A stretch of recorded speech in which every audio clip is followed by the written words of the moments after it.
Hey everyone, welcome back to the channel. As you guys have been following my recent videos, I'm doing a ton of work to my S2000 this winter. And the next step up is, since I have some idle time now waiting for parts, I'm going to do the alternator rectifier. So I've had a problem with the dashboard flickering in the car on cold starts, and after some quick research online, it sounds like it's going to be the alternator rectifier. If you look these alternators up on Honda's website or any Honda parts store for an S2000, an OEM one is over $1,000. So replacing the entire alternator is definitely out of the question for many. The rectifier itself is around, I think, $230 to $250 straight from Honda, so that's still pretty high cost to replace the rectifier. So what I'm going to be doing is replacing the rectifier with a eBay unit, and this is the brand. It's called the Transpo. Quality products since 1978, blah blah blah, made in China, but it's a USA company. Yay. So with that being said, this is what it looks like here. This was $33 shipped to my door versus $250 from Honda. The only thing I really noticed was on these terminals here, there is some material like flaking off right there. You can see there's just some weird material flaking off, but I'm gonna pull that off with a needle nose pliers, and it's just a little bit of debris from maybe overspray or something when they coated this with whatever it's coated with. Now, instead of showing you a DIY that's probably going to be half as good as the DIY guy's video, just check out their link in the description below if you want to learn how to do this. So I'm just making a quick video to show you guys if it fixed the problem or not for me. So here's just a quick look at the old one, the OEM Honda one. This only has 83,000 miles on it. It's already starting to show signs of failure. This is the new Transpo one, just a side-by-side. The old one from Honda and the new one. Alright, so I'm already noticing a flaw here on the fitment on this, and of course that's what you get as opposed to OEM, but there's a bump on this one here. This little extrusion from the edge there, that radius that sticks out that far bumps into the voltage regulator, and you can't really, it doesn't align concentrically, this bottom hole to it. So what I mean is, if you compare the edge of that, it's almost like molded with a flat on it, on the edge there, versus this one, where it's got a full step right there on that edge. As you guys can see here, the voltage regulator is hitting that radius on the rectifier, and as hard as I push, that's as concentric as I can get that hole down there. Not sure how others have put this together without really any problems, and they all report it works great, but that is a concerning fitment issue. I don't really think it's a good idea to grind down that edge on the rectifier, because that'll peel the special coating off, and I'm not too familiar with this part and its design intent, but I am not going to start grinding a part in this electrical component.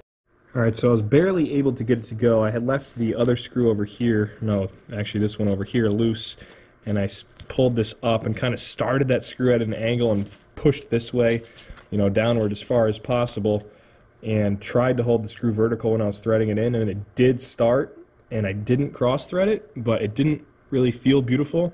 There was a side load on that through hole on this part the whole time, but it did go, and I'm gonna give it a try, even though I don't like that is pushing quite hard on this part here. Alright, so along with that screw hole not fitting perfectly, I ran into another issue here, guys. The gap there between the voltage regulator and a post where it mounts does not sit flush.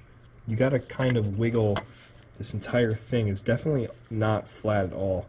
I'm trying to push down on it, but it's like pivoting, and you can see the brush holder is not even really concentric with this part on there to the shaft.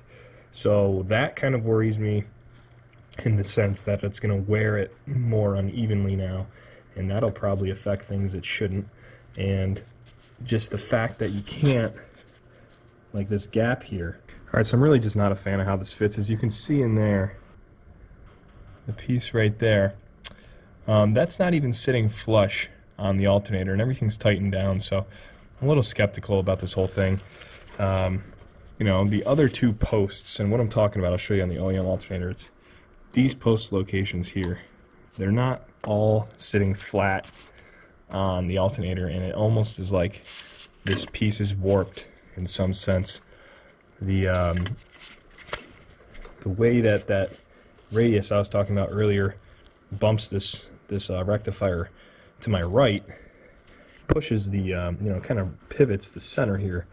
As you can see, it's not very concentric anymore. It's definitely the center of this shaft is closer to the brush holder now than it was before with the OEM piece in there. Here's my tip to make this thing sit flat.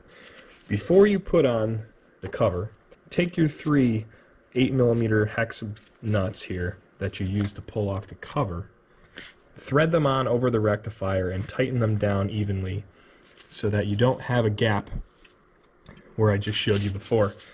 And then tighten those 3 first, and then tighten your voltage regulator screws, the Phillips head screws up here. Now everything's laying flat. I still don't love how that's not perfectly concentric. Maybe it's just me though. I'm not sure if I'm really seeing stuff or if I'm being too picky on that being off. But now that you have this secured down with the 8 bolts just snugged up, this rectifier is sitting flat on the alternator, and now your terminals on each side have the screw holes right in the center of the slot.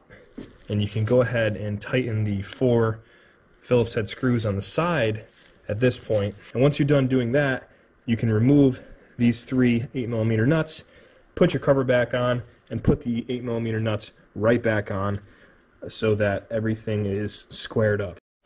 Alright, so with the 4 Phillips head screws secured into the sides now, the 8mm nuts have been removed from the top, and that rectifier is still sitting flat on the alternator. I know it's very difficult for you guys to see in there, but it is sitting flat.